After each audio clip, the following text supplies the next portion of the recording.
Welcome back to the next installment of our Pokémon Red nostalgia playthrough. If you've been following along up until now, you should have your very own Mew, assuming that you're playing Pokémon Red. Now, that trick will work, and I got confirmation on this, and so I just wanted to update you guys. Will work in Pokémon Red, Blue, and Yellow, all three of which are available right now in the Nintendo eShop. So if you follow that to the letter, you should have your very own Mew, and you should be able to continue on and use it for the remainder of your game. Now, just to catch you guys up as well, I currently have a Charmeleon, a Pikachu, Abra, Mew, and Pidgeotto, roughly all about level 20 or so. Abra is the only one that's a little bit more tricky, and I've got him less than that just because he doesn't know any actual, battle moves, so I can't really use Abra to fight. You just have to put him in front first, and then switch him out for another Pokemon that does damage, and then use that Pokemon to fight, and then Abra gets, half the experience or less, and it's just kind of a pain in the butt, so I really didn't want to spend so much time trying to build up Abra because of how much time it would take. I'll wait until I get further on, and I'm fighting high-level Pokemon to give him more experience so I can get into Kadabra, and then ultimately do a trade out and back in so I can get myself a Alakazam. But we have a few things we're going to do in this playthrough. We're going to go and see Bill up in north of Cerulean City, and then we're going to head back down and defeat Misty. Hopefully Pikachu will be enough, and let's go ahead and get started. Okay. So we're on Route 25 here now. I mentioned before that you can catch an Abra for the previous Pokemon playthrough in Route 24, which is just left of Nugget Bridge. You can also catch Abra in the patch of grass right in front of me here. So just in case you wanted to play it safe and be in that patch of grass versus the one where the guy is standing for that technique, you have that as an option as well. But we can go ahead and just take out some of these guys real quick. Also, make sure that you keep your distance from the guy just above the one I locked eyes with just now, so that way he can open up that space and allow you to get that item up there just behind him. Alright, so let's go ahead and take these guys out. Who do I have in my number one slot? Pidgeotto. Alright, hopefully flying type gust attack, which is the only thing that I know, will be enough to take down Geodude, and it's not. Okay. Alright, well, we can still go ahead and power through that. Pidgeotto evolves at Pidgey evolves into Pidgeotto at level 18, so that kind of took a little bit of grinding to get that done. Now, Mew, on the other hand, I've got him at level 20 right on the dot. Mew learns a new technique every 10 or so levels, I think exactly 10 as a matter of fact, and he learns Mega Punch at level 20. So you end up catching him with Pound, and then he learns Transform at level 10, and then he gets Mega Punch, and I think the next one at level 30 is Metronome. I might be mistaken, but I'm fairly certain it's somewhere in that field. Mew's most powerful attack, Psychic, is something that you can actually get way later. I think it's like level 60, 70, 80, something like that. I have to look it up to be sure, but it'll take a while to get that attack. Alright, man. Pidgeotto is having a little bit of trouble. Let's go ahead and beat that. Now, also, I haven't had any Pokemon that have fainted yet in battle. If I do that, if I end up getting any Pokemon that do faint, I'm, aside from Charmeleon, I'm going to keep him with me, of course. But anything else is going to be following the Nuzlocke rules. Damn, this is going to be a pain. It is minimal damage, so I need to get a Water-type Pokemon so I can do damage against the Rock types. Now, also, side note, if you do happen to be in a position where you're catching some Pokemon to take down Misty, be aware that Bulbasaur is going to be the number one advantageous type. Grass type against Water type is going to be what you're going to want to have in some of the earlier games anyway. There's a lot more that go into it, but at this point, it's just who's stronger via level and what elemental advantages can you have. Now, there's a variety of Bug-type Pokemon that know some Grass-type moves that will be of some assistance to you along the way, but there is an Oddish up here, too, where you can catch Abra, and I think you probably could have, managed to catch a Grass-type at this point, but if you get Oddish, raise him up, and get Gloom, then you can use that, and then that should give you a leg up if you just didn't happen to catch Bulbasaur, or get a Bulbasaur in the beginning of the game. I chose Charmander, as you can tell, so obviously the Fire type is at a severe disadvantage, so I'm not going to use Charmeleon against Misty at all and her Water types, but be that as it may. Machop. Okay, you know what? Let's go ahead. Who do I have that I can use? You know what? Mew doesn't have a really strong physical defense. He'll probably get his ass kicked. Let's go ahead and swap out for Charmeleon. But yeah, after Misty, Bulbasaur doesn't really offer a whole lot in terms of battle advantages. The first two gym leaders, Brock and Misty, are kind of a piece of cake for him, but after that, not so much. So definitely want to pick it wisely, but Charmeleon, or Charmander rather for that matter, seems to be the more dominant Pokemon type, just because he'll, with his Fire-type attacks and some of his Fighting-type moves that he can learn, he'll have the most of advantage going through the rest of the gym leaders from here on out. And by here, I mean after Misty for that.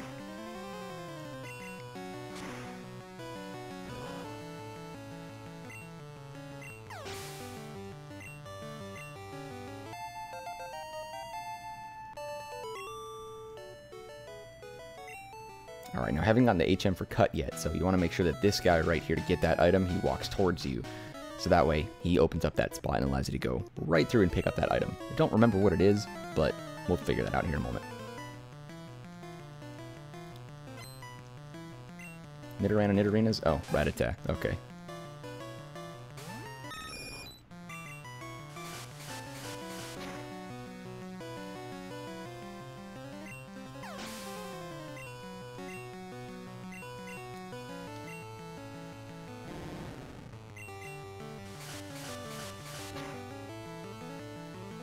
This should be a piece of cake. There we go.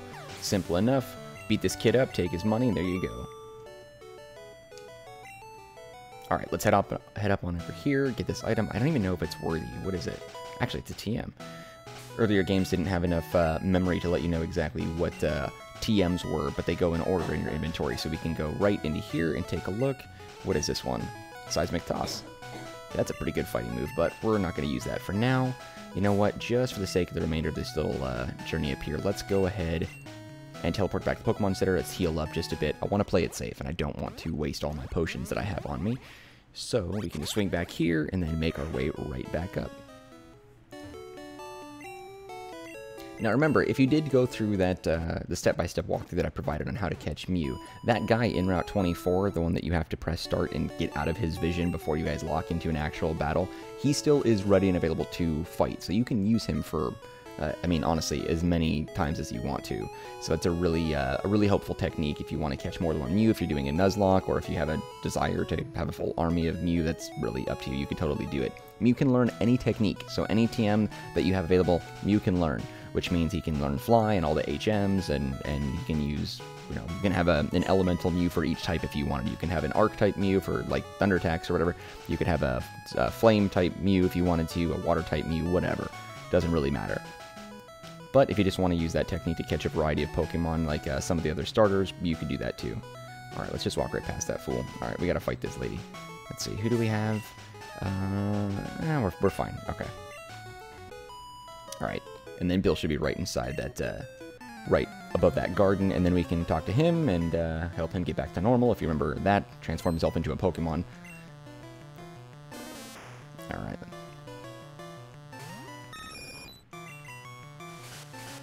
I was surprised as I was grinding up and leveling up these Pokemon, as much damage as Oddish's Absorb does. Like, he's actually been taking down quite a bit of my Pokemon to pretty low HP using that technique consistently, but I'm pretty sure that's all that Oddish knows in terms of damage type attack, at least if the ones that you can catch in 24 and 25 route. But no sweat. 7 levels above, we have all the strength we need to take him down in just a couple of hits. There we go. Level 21. Nice. Hey, Whirlwind. Okay. I was actually going to teach Pidgeotto Whirlwind based on a TM that I have in my inventory that I picked up earlier on, but I was hesitant against it because I thought maybe Pidgeotto was going to learn it real soon, and he did.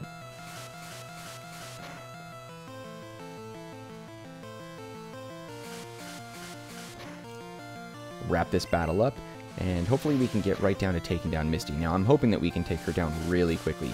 Pikachu is our ace in the hole there, and if things go well, then Pikachu is going to be the only Pokemon that we'll need to take down Misty, and hopefully in single hits each time. I think she has, what, like a Goldeen and a Staryu, Starmie, Seaking, some combination thereof.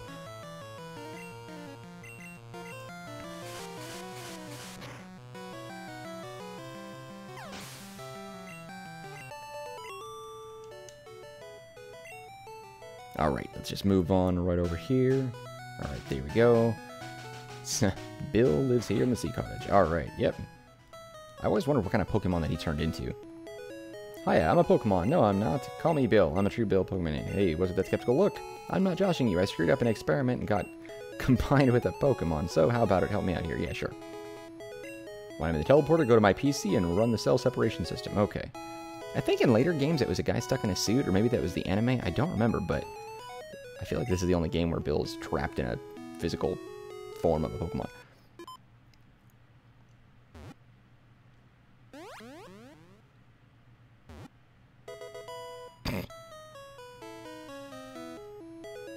Okay, perfect.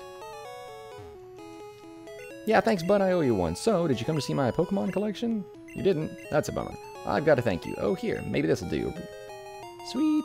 The SS ticket gets us into the SS Sand, and if you recall, if you were able to get Surf beforehand, you could actually surf around the water outside the SS Sand in Vermilion, I think is where that's at. And you can see that truck, which spawned a lot of rumors back in the 90s, and that's how you catch Mews. Being able to use Strength, if you had that HM, you could push that truck, and Mew is supposed to be under it, which is not the case, actually, at all. As a matter of fact, from what I am to understand, that truck was just some, like, extra, I don't know, game character, and it took more memory to remove it than it did just to leave it, so they just kind of left it in there. It was just, I don't even know what they were planning on doing with it. Wait, did he need something? I wasn't reading that.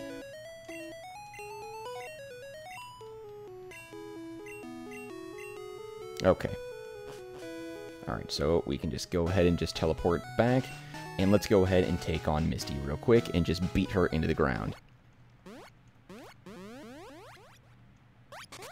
Now, you actually can use Surf outside of battle before you actually obtain Surf outside of battle, which is precisely why people were able to figure out that you could surf in that water, and then eventually that's where the rumors started. Now, I don't know if there was any sort of secrets or tricks that allowed you to catch Mew with that truck. To my knowledge, there never was anything. And if that's the case, then you can just stick to the technique that I showed you here. So, alright. Okay, so here we are. We are in the second gym, and we are going to take on Misty and her Water-type Pokemon. At this point, I've got my Pikachu that knows all the Thunder or Electric-type moves. Let's go ahead and review real fast. So, alright, so Pikachu, Thunder Shock, Thunder Wave, Quick Attack, and Growl. It's very important that we have as many potions that we need if you're not leveled up. 256, that's not a whole lot of experience. I would imagine that we're going to level up to the 23 immediately after our first battle. But having plenty of potions, you should be okay. Water-type Pokemon are not known for any type of paralyzed moves, really, or any type of repeat, like battle-type attacks like Bind or something like that, or Wrap or whatever. But also at the same time, Water-type Pokemon don't really do any type of, like, status moves, except for maybe like Ice Beam, which could freeze your Pokemon. Now, these Pokemon, at least this early on, you're not going to face any trainers that are using Ice Beam, at least not yet, so you don't have to worry about any type of freezing of your Pokemon. In this case, just have an Electric-type Pokemon. Pikachu is your best bet there, and wipe the floor with Misty by Thunder Shocking her into oblivion. And ultimately, that's all you got to do. Super simple, couldn't be easier. Okay, so let's get back into it. We're going to take on this trainer right here, and then we're going to go ahead and take on Misty. More than good enough for you. Misty can wait.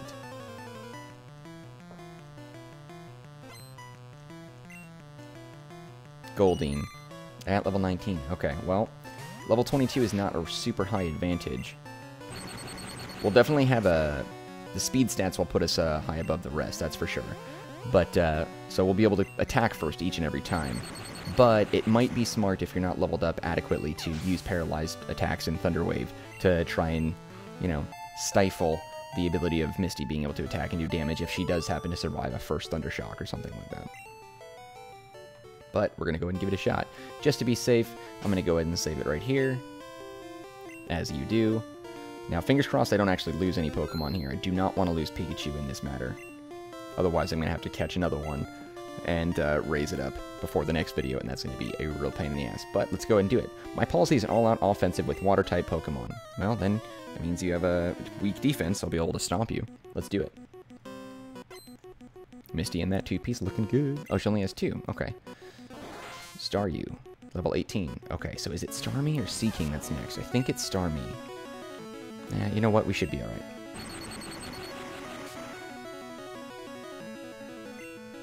X defend. That's not going to do any good.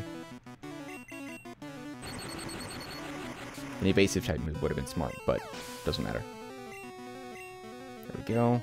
Alright, and Starmie. Nah, we're going to stick with it. Starmie level 21. I'm guessing it'll take at least 2 or 3 attacks. Oh, snap. Nope. Tackle. Man, that's no good. Not going to survive. Super easy. Cool. That was the easiest Pokemon battle that we were able to do. Like, that was simple. That was super fast. Especially for a gym leader, that really wasn't all that difficult. But like I said, Pikachu is your #1 bet there. So, obviously, spend some time in Viridian Forest if you haven't got yourself a Pikachu, and use that to your advantage. Once you catch Pikachu, raise him up as much as possible, and get him to, you know, a reasonable level. As you can see, level 23 was all we needed. Took 3 or 4 Thunder Shocks against Staryu and Starmie in total to wipe them both out. Alright, so now we can use Cut outside of battle, but I don't even know Cut as of yet. What is TM11? Bubble Beam. Hey, I might actually use that to teach Mew. I need to get a water type attack in there. For me, I don't know about you guys, but for me, sometimes I like to teach Mew Fly depending on what Pokemon I want to have with me. I have Pidgeotto, so I might just teach Pidgeotto Fly instead, but Mew learning Fly actually does make a lot of sense. But I like to teach him at least one like Thunder type move or one Electric type move, one Water Ice move, one Fire type move, and one Fighting or Psychic type move. It just kind of depends on what my lineup is looking like. Now, I have a very specific lineup that I'm targeting for the remainder of this gameplay. I'll probably stick with Charmeleon and catch Charizard, or raise up to Charizard and keep that in my party. But this early on, Charizard is not a Pokemon that can learn Fly. That wasn't until, like, Generation 3, I think. Might have been Generation 2, but I think Generation 3, maybe, where Charizard could actually learn that ability. But anyway, so I'll probably end up taking Pikachu to Raichu, I'll keep my Mew, I'm going to get Alakazam, so those 3, and then I haven't decided if I want to keep Pidgeotto. But ultimately, I do want to get myself a Gyarados for water-type attacks, and I want to get Arcanine. It's one of my favorite Pokemon of all time.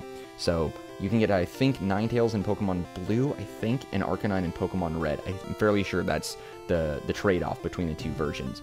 But anyway, let's go ahead and wrap this up. Here we are, we just beaten ourselves our second gym. We took down Misty and got the Cascade badge from her. We got Bubble Beam as an attack. I think I might teach that to Mew, and that might be helpful down the road as we take on other trainers that have weakness to water, so that'll be really helpful there.